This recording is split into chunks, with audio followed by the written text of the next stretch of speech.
Hello guys, my name is Dean. You're listening to my audiobook, Going to America.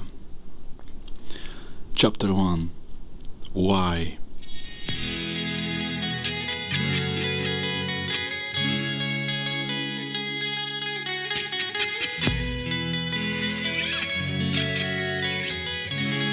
I'm gonna start with this, that I grew up in a small little city in Bulgaria, in Vratsa, small city in the mountain, almost like a village. I had a good childhood. I was never missing anything in my life. I had everything that I needed when I was growing up. I was never poor. I had food. I had beautiful sister. I had nice parents, and I had a good childhood. But I always wanted more of my life. When I was growing up, I always felt like I want more. I was looking for more. Nothing really big happened until I decided I want to go to America. I did it when I was 21 years old, after my first year of university. I studied sound engineering and drums in New Bulgarian University in Sofia. It was a big decision studying music because my parents were not really happy with this, and it was a risky decision for someone from Bulgaria. It's a country with not a lot of prosperity in music business. Anyway, it's not important. I was studying music, and I had a really something that always happened in my life. I always had dramatic relationships with girls since I was really young. My first girlfriend I had when I was 13 years old, and it was such a drama, such a romantic story. And after this, always I had dramatic romantic stories. Alright, in this episode, I'm gonna talk a little bit about girls and a little bit about my decision going to America. I'm 25 right now. My first girlfriend I had when I was 13, and she was older than me. She was 5 years older than me. It was crazy. My parents were really not allowing this, and it was crazy. I don't want to talk about this now. I'm gonna talk about this later, but after this relationship I had a few other ones, and then I had my first real girlfriend in high school. I was, I think, 14, 15. We were dating for 4 or 5 years, all high school, plus 1 year of university. Her name was Annabelle. Let's call her Annabelle. She was really, really good girlfriend to me, and we were fighting all the time, but we were really good together. In the beginning we were not good together, but then we were just so opposite that we were working really good together. And so she was from a different city, but she had relatives in my town, so we were together all summer, and like all the time we were trying to be together, and we were traveling to meet, and everything doesn't matter now, but we had a good relationship.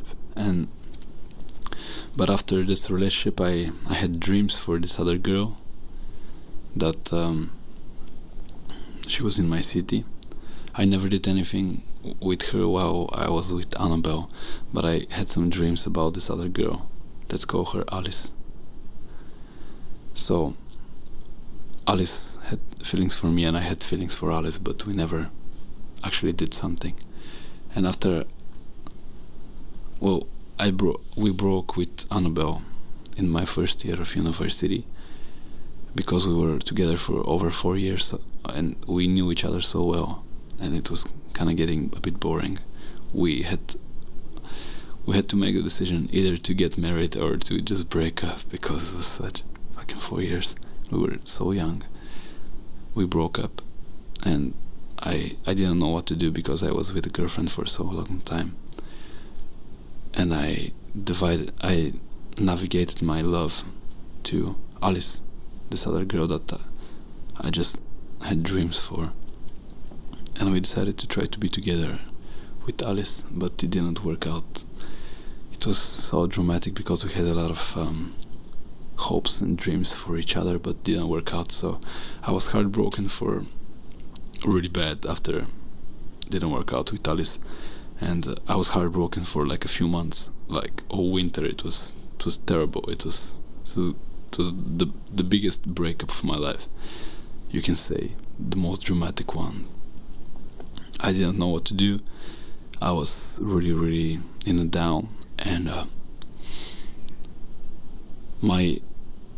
it was whole winter like this. And I remember I was looking what to do to change my life. I wanted to change my life. I was studying in Sofia in Bulgaria, and I heard about those work and travel programs to America. It's really popular in Bulgaria. When you're a student, you can apply for a visa for one summer in America and go there and work there and make some money. And a lot of people were doing this, and I wanted to make some money for my music studio.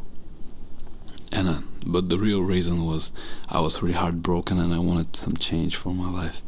I wanted to go as far away as possible from Bulgaria, from everything that reminds me of my breakup with Alice and Annabelle and everyone. So I decided I want to go there, and I told my parents.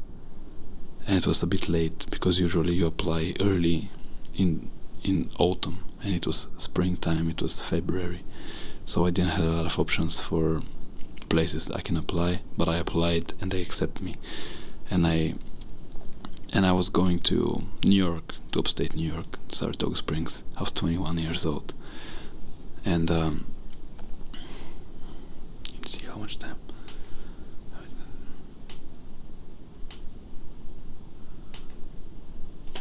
So yeah, I get accepted to go to this work and travel thing to America, and I go there, and I had no preparation whatsoever. I didn't prepare anything.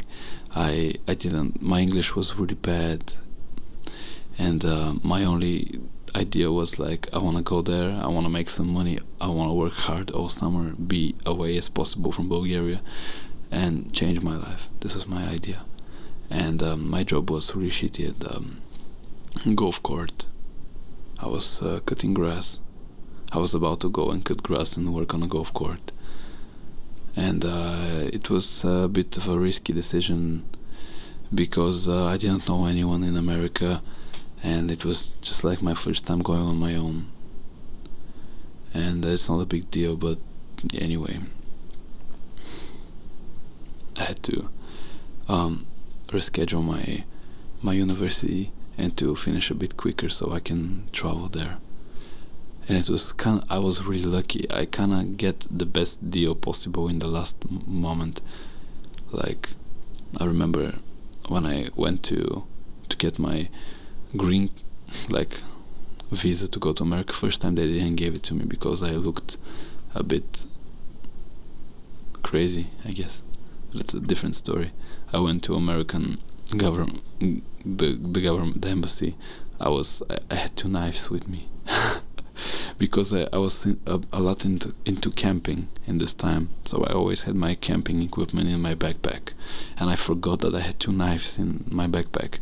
I had one pocket knife and one big knife, and I went with those things in the American embassy, where there is armed police and armed forces, and they saw the knives, and they went around me, and they were really like, crazy, who is this guy, why is he bringing weapons? Anyway, so they didn't give me the visa first time, but somehow I managed to, I went again. I presented them my university documents, and they let me in, and I got the visa, and I bought the ticket, and I was ready to go. The first time going far away for 6 months, away from my family, away from everything. And yeah, I remember it felt like a movie when I went to the plane. It was a long plane ride across the ocean to JFK, and from JFK I had to take a bus that was going to drove me to this, I don't know, I forgot where, somewhere in Albany. And from there I had to wait for some guy who was going to work with me in the company. So I didn't know this guy, I never saw this guy, so I just know his name. So he's gonna pick up me with his pickup truck and drove me to the house. So the plan was like this: I went on a plane, I go for like a long flight to JFK. From there I take a bus, and from there some guy picks me up with his car and drives me to his house, where I sleep in the night. In the morning I start working. Really tight schedule. I want to say that it was really scary going there, but it was the best decision, one of the best decisions I made in my life, going there. And this changed my life. I'll tell you why in the next chapter. We have 6. Chapter 2: My shitty job, the golf court. Alright, when you go to work abroad, usually first time you have a shitty job, you have a really bad job. Reason is because why they are gonna hire someone from far away that they don't know. Usually they're gonna give you a really bad job that people don't like to take. For example, my job was, I was working on a golf court. I was cutting grass every day, really early in the morning. Wake up, you work outside. It's a heavy job, it's a hard job that is paid really bad, and normal people that live there, they don't want to take this job because they can work something nicer. But people like me, foreigners outside of US, are more willing to take this bad job and do it in order to be in America. So that's why it's a really good system for them, and they only take students. This way they keep themselves safe from bad people, I guess. I don't know. Anyway, my first job was really shitty. It was as I said, in a golf court. So we were all men. Most of them were older, like over 40 years old. There was a few young boys, me and like 3-4 others. So what the job was, you wake up really early, you meet up at the golf court, and they put teams, and like they put your name into a different category. And for example, today you work on the sand, tomorrow you work in the flowers, then you work with whatever, some other stupid thing, and every day they switch you, and you take a little car, you put your equipment on the back, and you go and you work all day. You start up at 5:30 in the morning, so you need to wake up at 4:30. We were all sleeping together in one house, most of the workers. I mean, alright, some of the workers were sleeping together. I was sleeping in one room with another worker from Moldova. We were the only foreigners. Everyone else were Americans, and they didn't really talk to us that much. They didn't talk to us at all. That was my first time I saw racism and like in my face. Anyway, so it was every day with no days off. In the contract they were saying that you can take 1 day off in the week, but the boss, my boss, told me that it's better not to take it. I was not taking it, and for 3 weeks I worked with no days off. On the 4th week I decided I'm gonna take my day off. Let me tell you a few things about this. You know, I want to just paint you a little picture of what it was like to work there. So I wake up early in the morning at 4:30. I jump in the car with other workers. They drive us for 15 minutes to the workplace. You pick up your equipment. You work for 8-9 hours. Then they drive you back to the house, and then you're free for the rest of the day. Usually you're back around 2 or 2:30, something like that. You eat and you're free all afternoon.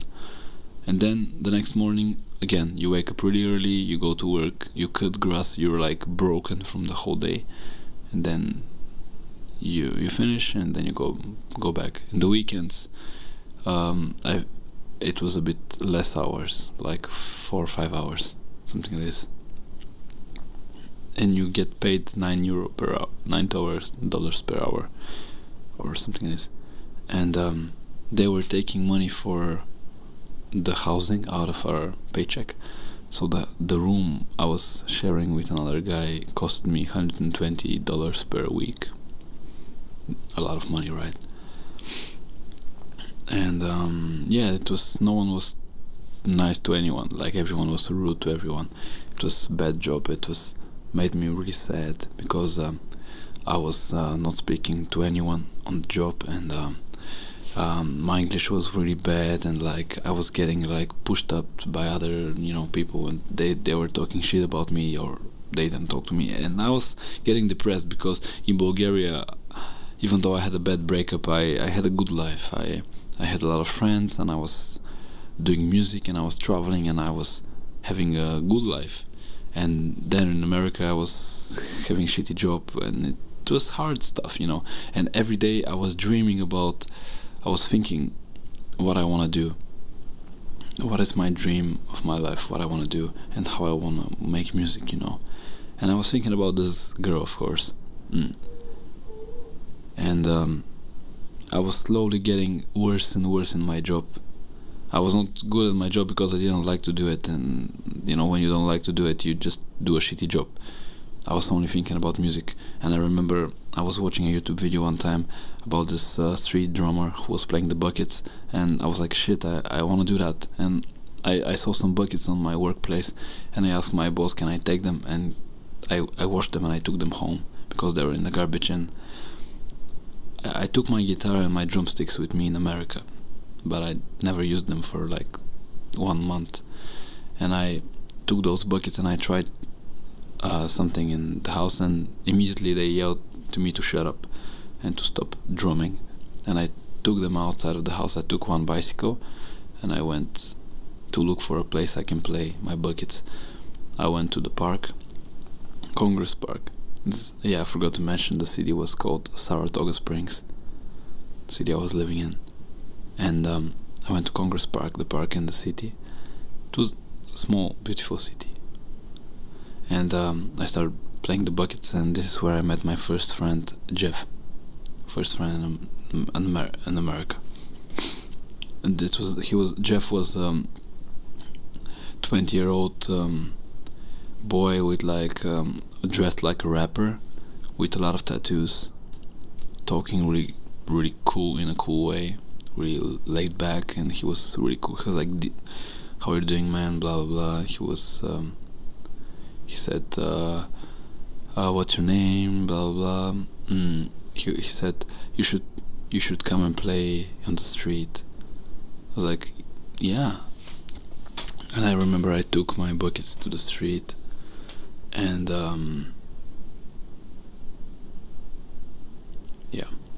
he told me, "Yeah, you should come and play on the street." And I thought about it. Also, what else happened is I bought my first longboard when I was in America, because I was watching a lot of videos about longboards in Bulgaria, but it was impossible to buy them in Bulgaria. And I remember this was my only thing that made me happy. While working there, I bought my longboard from the skate shop. I went to the skate shop in the city, Zoomies, bought my longboard there, and riding my longboard one time I met 2 boys that were longboarding, and we did a really small longboard trip one afternoon after my work. And this is where I get my name Dean, because I met those 2 boys and we went to longboard, and then we went to buy some pizza at Pizza 5 or some, I forgot the name of this pizza place. It was really good, cheap pizza. And they were like, "What's your name again?" And I said, "Dimitar." And they were like, "Can we call you Dean?" Because they couldn't remember it, I guess. They couldn't pronounce my real name. And I was like, "Yeah, why not?" And they started calling me Dean, and I was like, "Alright, it actually sounds kind of cool." and I start saying introducing myself as Dean from now on. So yeah, after this, I said I met this Jeff guy when I was playing the buckets in the park, and he told me, Dean, you should come to the street and play there. And I was like, alright. But I didn't do it yet.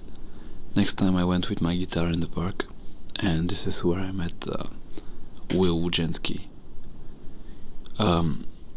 He's an American boy, my age, around 19, 20 years old, long hair, blue eyes, blonde hair, also playing guitar. Really cool guy. He had Polish roots, but he was born in America. He became my best friend and my brother. He's also dead now, but I'm not gonna talk about this now. So yeah, I met Will Wojenski playing in a park one afternoon. He was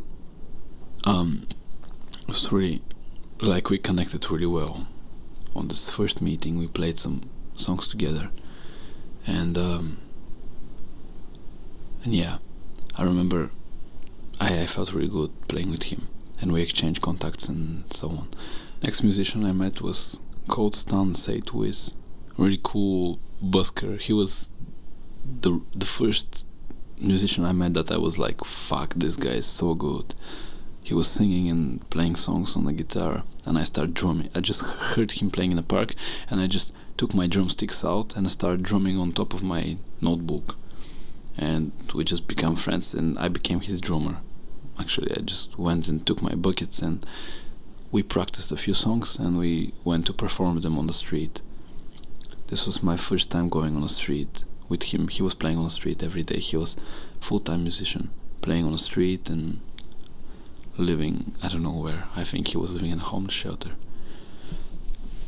So this was my first, like, after my shitty job, getting my shitty job, this was the first real world outside of my job that I saw. It was my friend Will Wojenski. I met Jeff, this guy, the first guy that I met in the park, who offered me to come down the street, then meeting Stan and going playing with him on the street one time. The next thing I want to say in this chapter was one party that I went. When I went to the skate shop and, to the mall, I met this girl. She was selling clothes in the store. Her name was Michelle, and she was really cute, and I took her phone number, and I called her one time, and she offered me to come to a party in her house, and also I invited my friend Will, or I think she invited him because she also met him. Yeah, this girl, Michelle, she also met Will, and she invited him and me in her party in his house, and I went there. It was like a little bonfire, and also we brought the guitars that we had, and we played some music, and it was great. It was a great party. It felt like in the movies a little bit, because we were like 19, 20 years old, alone in the house and having a bonfire and playing guitar. And I was working every fucking day, every morning, and I was like, damn, I need to go to work in a few hours. But it was like the first time that I had a party after 3 weeks or 4 weeks of working every day. My only party was like riding my skateboard after work. Anyway, so on this party, I remember it was her and a lot of boys, and I went with her upstairs. She showed me the toilet. I asked her for the toilet. We were both drinking beer, and I remember we had sex on the, on the way to the toilet, I guess, on the stairway, climbing the stairs. Just, it happened so quickly. Just happened by itself, I guess. But it was great. I felt like in a movie again. It was perfect. I went down and it felt like crazy. It felt so good. And this is the first night I went home and I was so happy. I had a friend. I had sex. I had good time. I had a party. I had my friend Will. This was the second time I saw him, and this was the night that changed my life, because on the morning I get fired from my job, and we go to the chapter number 2, getting fired from my shitty job. Chapter 3, getting fired from my shitty job. I already didn't have a really good name in the job. They didn't like me, they didn't talk to me, and I went late for my job. I overslept. This was the reason they said they fired me. This was actually the second time this happened. First time it happened after, I don't know why, I just didn't hear my alarm one morning, and I woke up a bit late, and I don't really remember how I got to the job. But second time after this party, I woke up late again, and I took a taxi because they left without me. They were living in the same fucking room, but they didn't woke me up, they just left without me. And I took a taxi, really expensive taxi, to the job, and I saw my boss, and he was laughing, and he told me, "You're fired." And one of the workers just took me home, and on the way I looked at my roommate. He was looking at the ground. I was like, I wanted to ask him why he didn't wake me up. Anyway, I felt like, fuck those people, I don't want to see any of them. And I was like, I just woke up, I was a bit crazy. I was like, what should I do? I was getting panicking because I had no idea what I'm gonna do now. Because it was like 1 month in this country, and I didn't have money. The first paycheck, they were paying me every week, and with my first paycheck I bought my skateboard and I bought a GoPro camera. I didn't have any money. I bought the GoPro and the camera with my first paychecks, the GoPro and the skateboard. And so this happens really early in the morning, in 6. One of the workers is driving me back, and he tells me, pack your stuff, take your stuff from the room, and I drive you to the station, and from there you go to Albany and you take a airplane. I was like, what? No. He was like, this is what's gonna happen. And I was like, and he was like, you have 20 minutes to free the room. And I was like, what? And he was like, old guy telling me what to do, and I was just, alright, fuck this, I'm gonna do it. And I started taking my clothes and everything, trying not to forget anything in my suitcase, and I quickly took a shower, because I was like, I had no idea when I'm gonna take a shower again. I took a shower really quickly. I took as much of the food I had in the fridge, and I didn't know what to do. I was panicking, and my only idea was, I'm gonna call this girl that, we had sex last night. And she didn't respond. It was really early. It was 6 in the morning, 6:30. And my second option was, I'm gonna call Will, this guy that I saw 2 times in my life. And I called him, and he answered. And I was like, Will, I don't know if you remember me. My name is Dean. I'm in a big problem right now. Can you come? And he said yes. And he came with his car, and I put all my stuff in his car, and we just drove to the coffee shop. And I told him really quickly the situation, and I remember he said, Dean, there's no problem, you're gonna fix this. And this, when you had a shitty situation, when something hard is happening, you need to hear this thing, you need to hear this sentence, and this can change the way everything, it can change everything. So he told me everything's gonna be alright, and I was like, we're gonna fix this shit. And we went to the coffee shop, got a coffee, and started thinking about ideas. We went to a rooftop that was nearby. We climbed to the roof. He showed me this rooftop. We went there, and we were staying. It was sunny, it was beautiful, and I was like, fuck, what should I do? I called my sponsor, my company that sent me to America, and I explained them the situation. They told me they're gonna think about my case, and they're gonna give me 1 night in a hostel that I can sleep, and they're gonna think about my case. And if decide I'm right, then I'm gonna have 5 days to find a new job. If I don't do that, I need to go back to Bulgaria.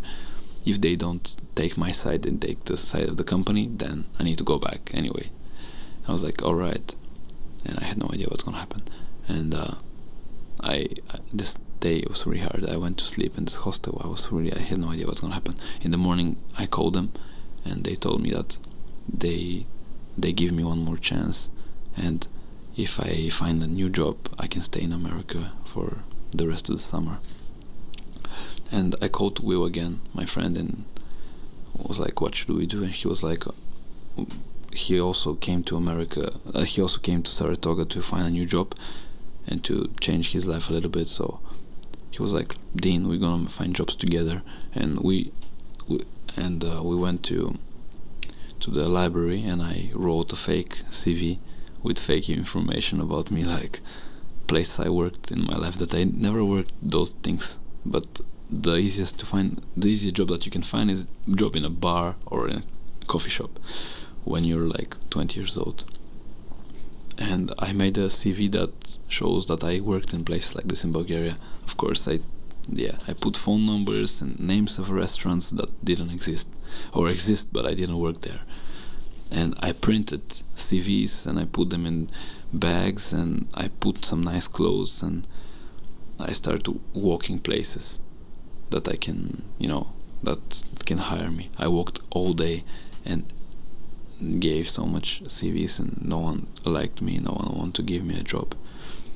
At the same time, I didn't have a place to stay. And I heard about this homeless shelter that some musicians are sleeping, and I went there to ask if I can sleep there. I could have asked my friend, can I sleep in his place, but I didn't do that. I don't know.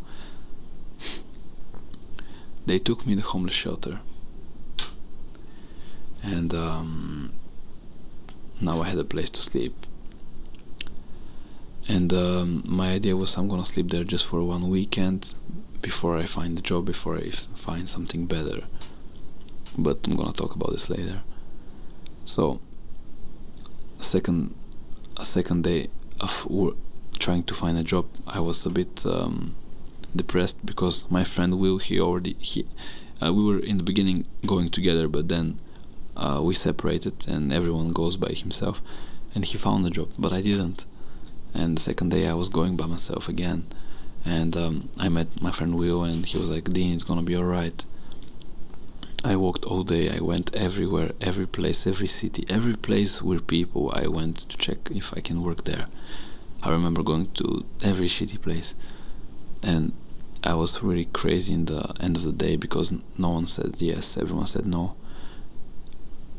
And there was this last place I saw. It was like Indian place, and I remember I was with my friend Will. I was like, Will, I'm gonna go check there, and he was like, they're not gonna take you. It's like traditional place. They run by their families, and they're not gonna work.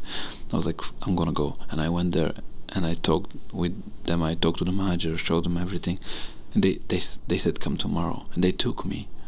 They took me there, and I had a job now.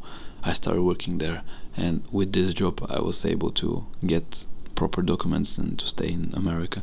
So I had a place to work, I had a place to sleep in the homeless shelter, and yeah, this was the beginning of chapter number 4. Chapter 4, New Beginning.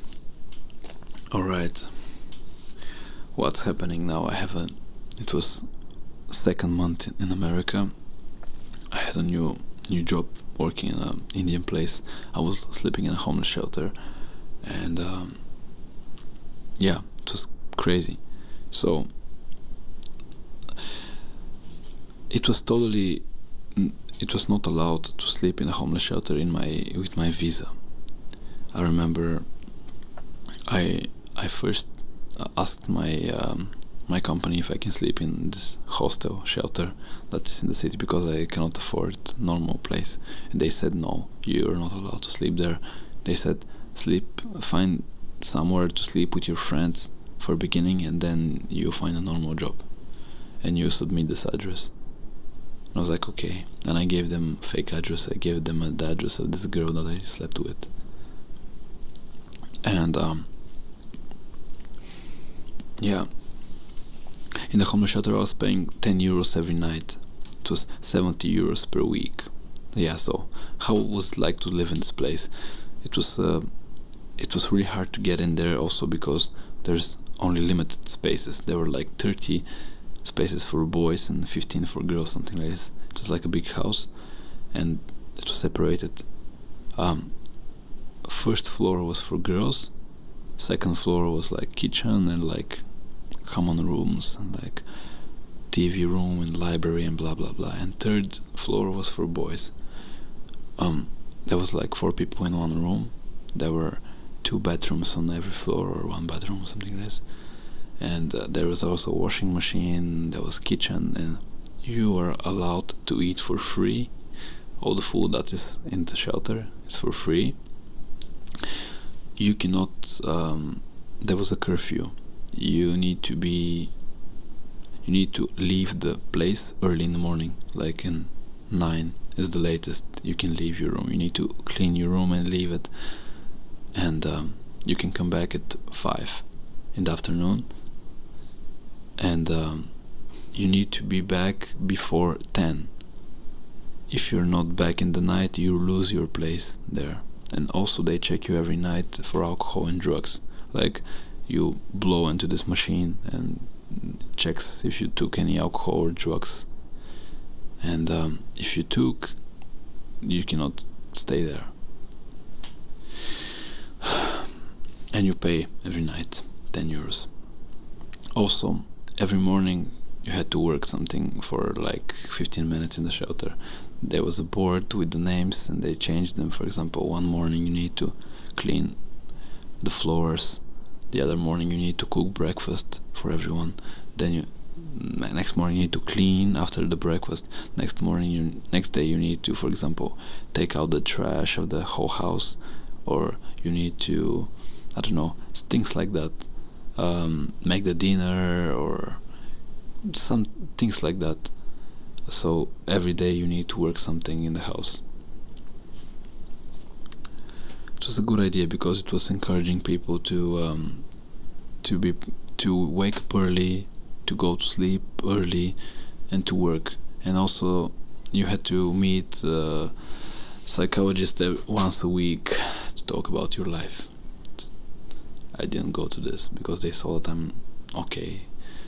Most of the people that were sleeping in the shelter were people coming out of prison, or just people that were on the street, and most of them was in a really hard situation.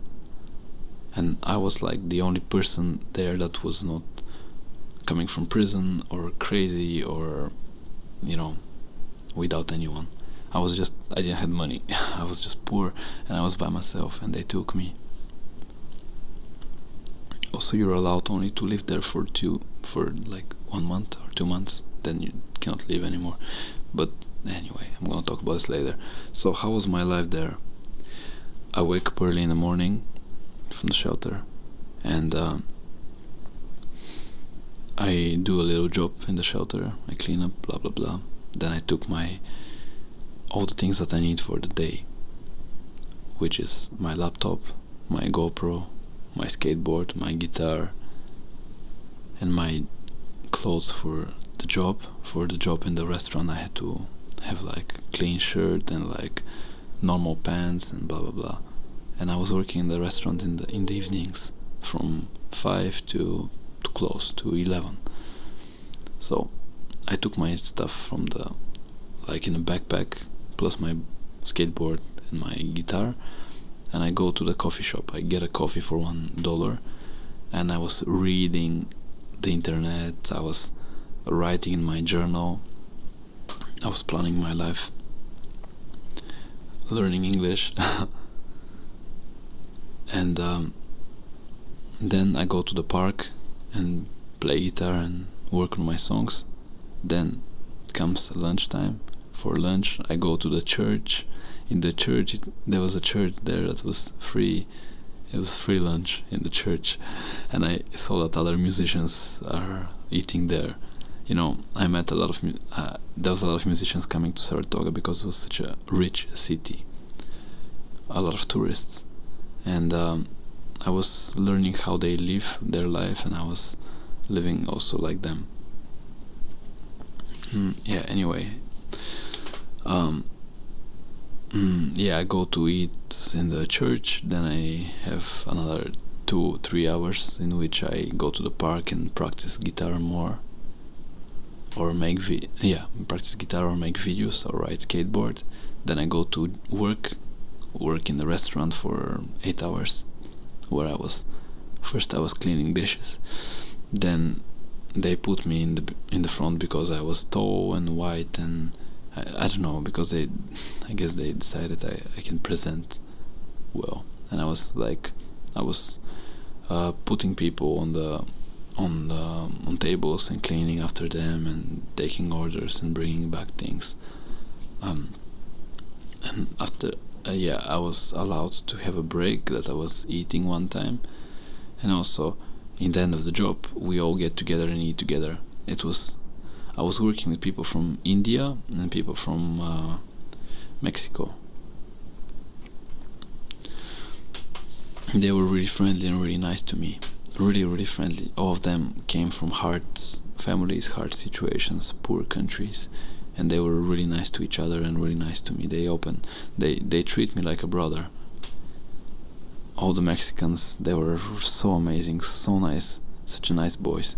All of them, they left their countries when they were 15 to go to America, and they were 25 years old this time, and they didn't came back for a long time. They were just sending money to their parents and their families, but they were living a hard life.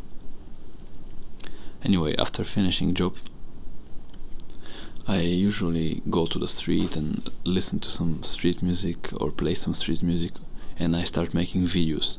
In this moment of my life, I start filming with my GoPro.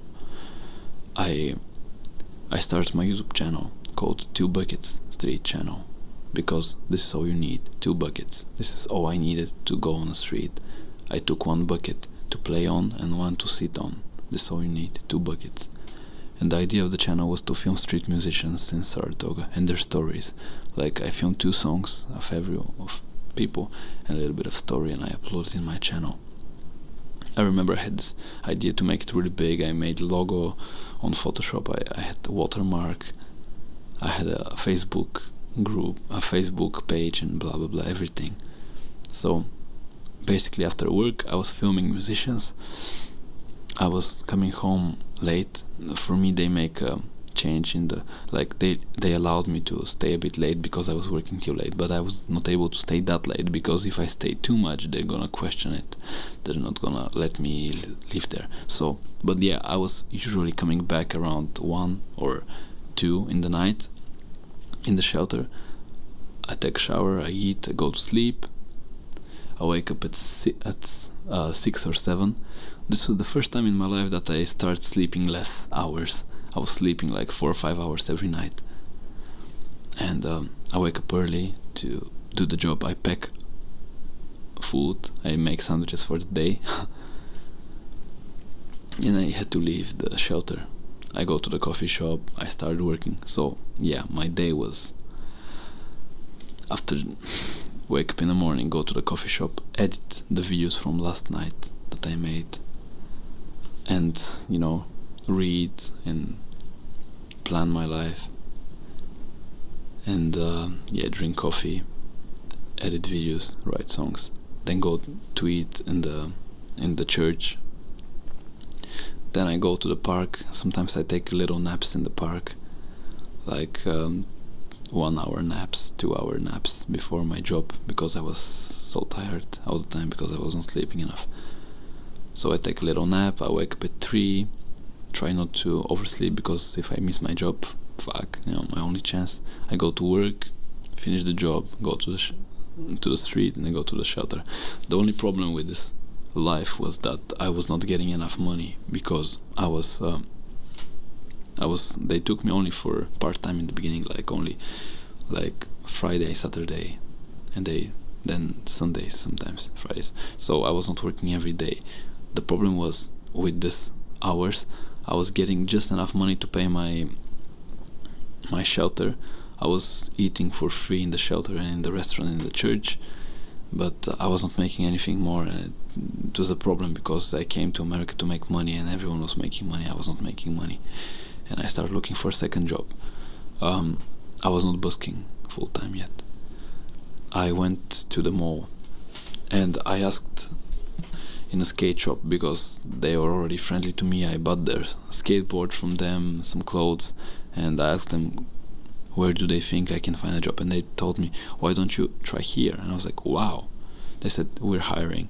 And I went home and I wrote a really good resume. I worked all day on this resume. I sent them, they approved it, and they said, come to an interview. I went to interview in the skate shop with 20 other people. Everyone was American but me. I was the only person that was not English speaking native. And I was really motivated to get this job. I was more motivated than anyone else. So I took this job. They took me instead of everyone else. And I had a perfect second job. I was working in a fucking skate shop. It's my dream, you know. So life started to get really, really interesting in this moment of my life. We go to chapter number 5. Dean is born. You can say this is the moment that I felt like I'm getting my life in my control. I was working 2 jobs. One place that I really like, the Indian restaurant. They were so nice to me, so nice people. Second job was my dream job in a skate shop. I was working there twice a week, and I had a YouTube channel. I was filming musicians. I started playing on the street almost every night. My friendship with Will was becoming really good. He bought a skateboard also. We started skating together. We started playing music together, drinking coffee in the morning together. We become like brothers. He was my best friend. And we all, like a lot of people that I met in this summer in America, become really good friends of mine. I was doing exactly what I wanted in my life, and I was happy. I was doing something hard. I was in a new country, and I was feeling good.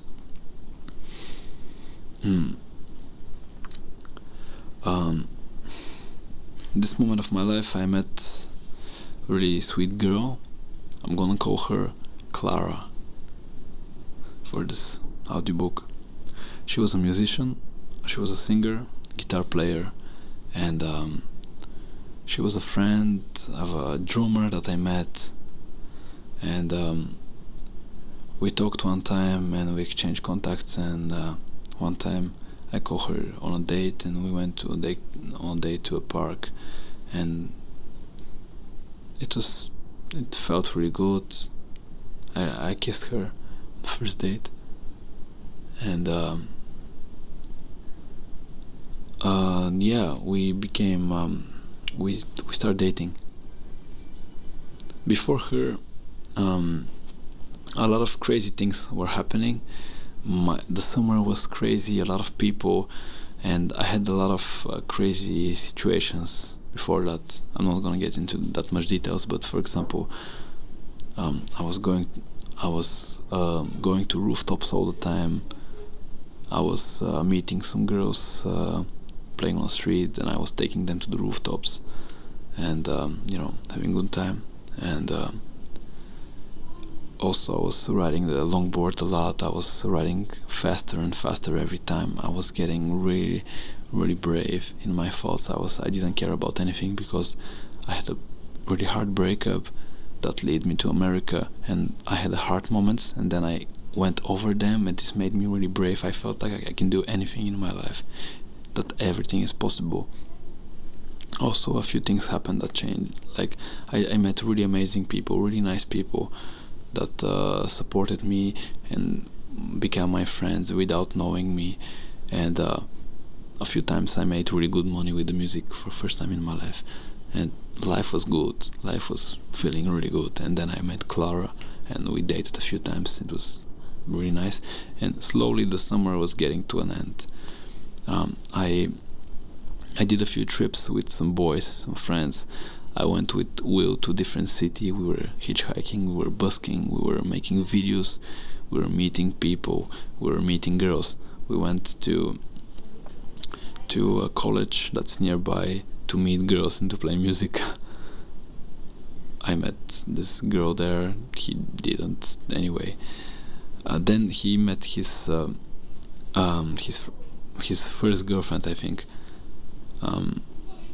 and Abby, and they become like together, and we all become like a big family, like a few friends hanging every day together. And then I met Clara, and it was like I had only 1 month more in America, and it was really nice. And one time I get kicked out of the homeless shelter, so I didn't have a place to stay. In my brain, I didn't want to ask any of my friends. Stupid me. I went to sleep in a wooden house in the forest that I heard about. I went there to sleep there. Crazy, stupid experiences. I was brave in my thoughts. Anyway, I get back to the shelter, and then it was only one more month in America, and we talked with Clara that we can do some things together, like some trips together, and she offered me if I want to come and live in her house for 2-3 weeks in my last weeks in America, and we can do some trips. We can make some music and stuff like that. And I was like, why not? Sounds good.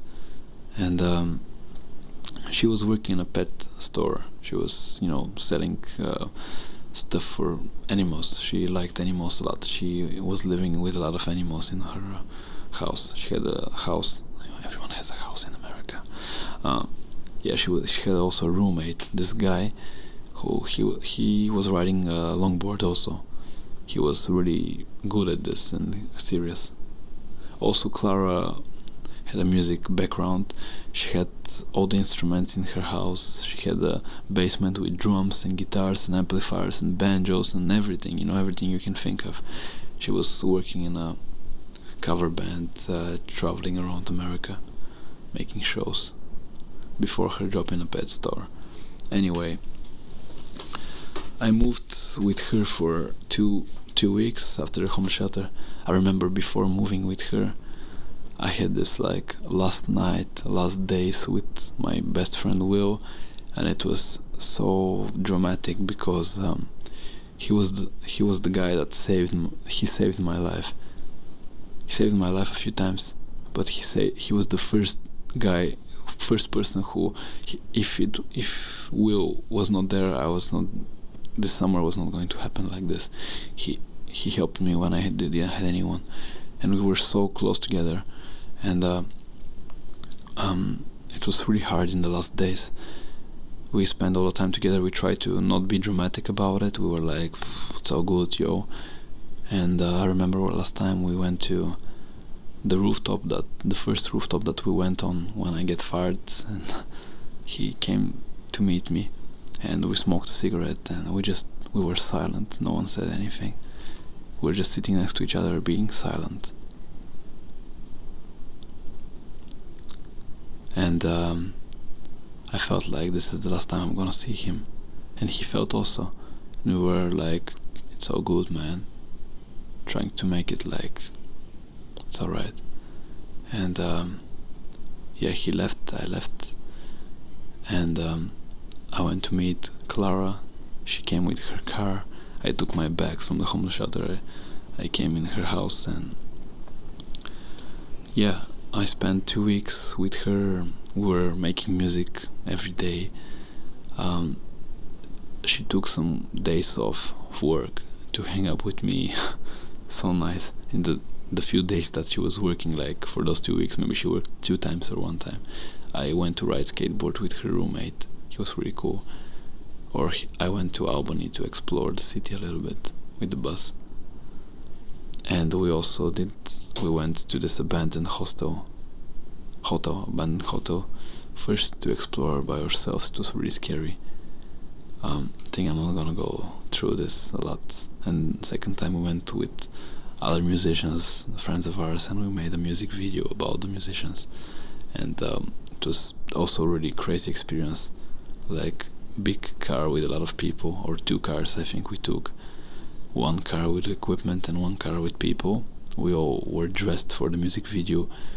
We had like gas masks and military outfits, and my friend whose video was filming, he had like 2-3 cameras and lights and smoke machine, and lights and lasers, and he wanted a smoke machine for the video, but he didn't have a smoke machine, and he bought from eBay a grenade, like a smoke grenade, a real one from the war. And he took it and he opened it in this abandoned building to make which was really, really dangerous. Anyway, no one get hurt. We just demolished the place and we make some really good photos and we came back. It was a really crazy 2 weeks. Also, we took a trip to the ocean, to Cape Cod with Clara, to visit friends of her parents. They had a house there. They had a really good hotel, and they gave us a free room for a few days. So we went there. It was so nice. We walked there, and we slept there, and it was so beautiful. We go to the ocean. We were just laying in the sand, and just being really happy.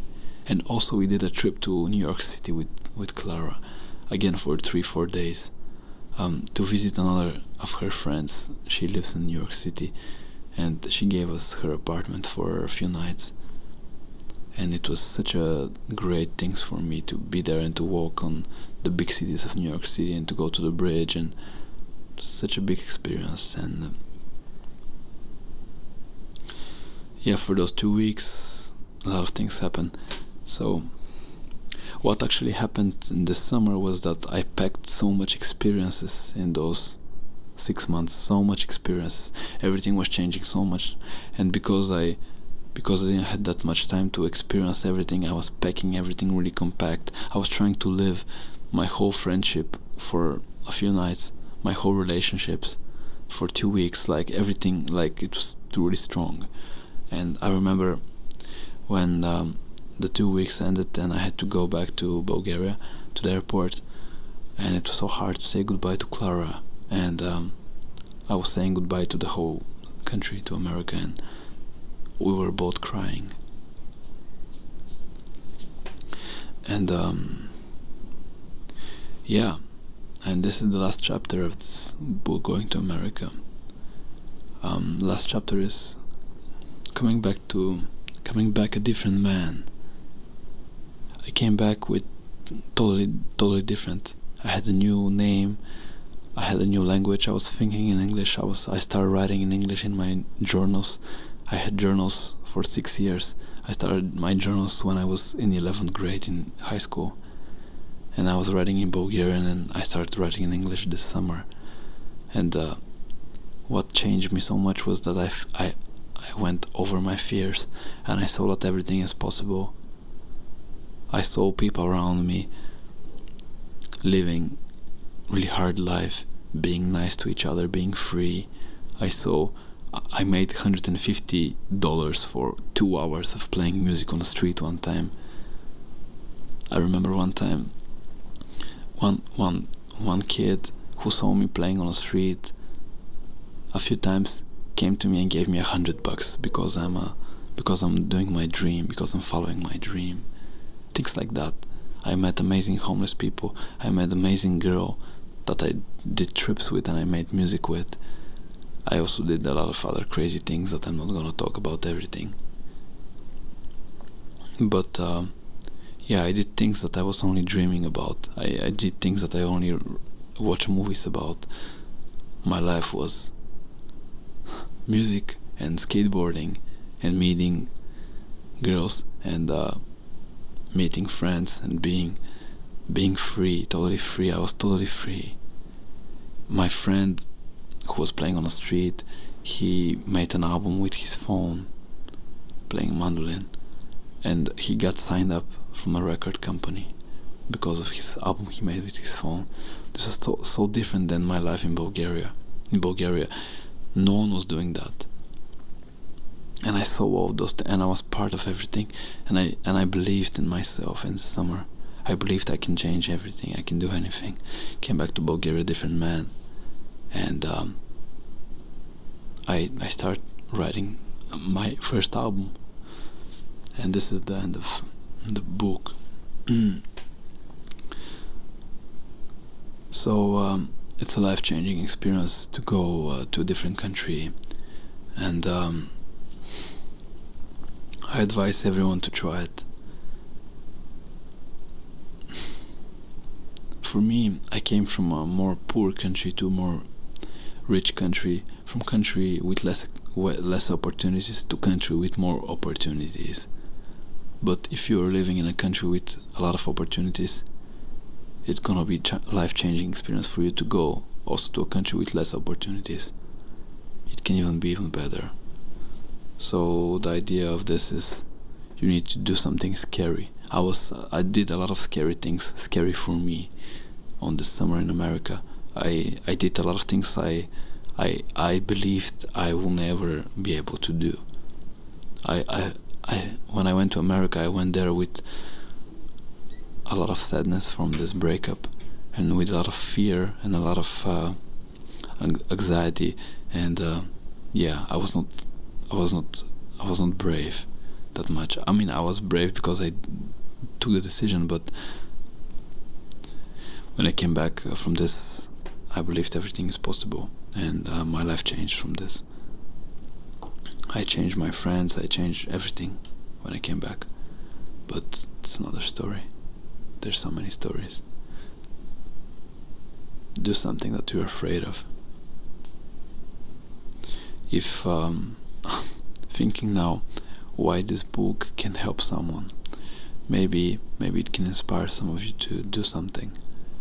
Maybe some of you are thinking about going abroad, to study abroad, to work abroad. Also, after this trip in America, I also studied abroad and I worked abroad, and this was the beginning of life, of different life for me, because I did this 4 years ago. In the last 4 years, I was traveling a lot. If you go back to my YouTube channel, you're gonna see videos from a lot of places. I was traveling and I was doing a lot of stuff, and I was doing those things without any money, because in Bulgaria I didn't make that much money, and I was always looking for opportunities to do my dreams, and but everything started from this trip to America, where I saw that everything is possible, and where I saw really bad people and really nice people for the first time. And for the first time of my life, I was the only person that can help myself. I was not expecting anyone to help me.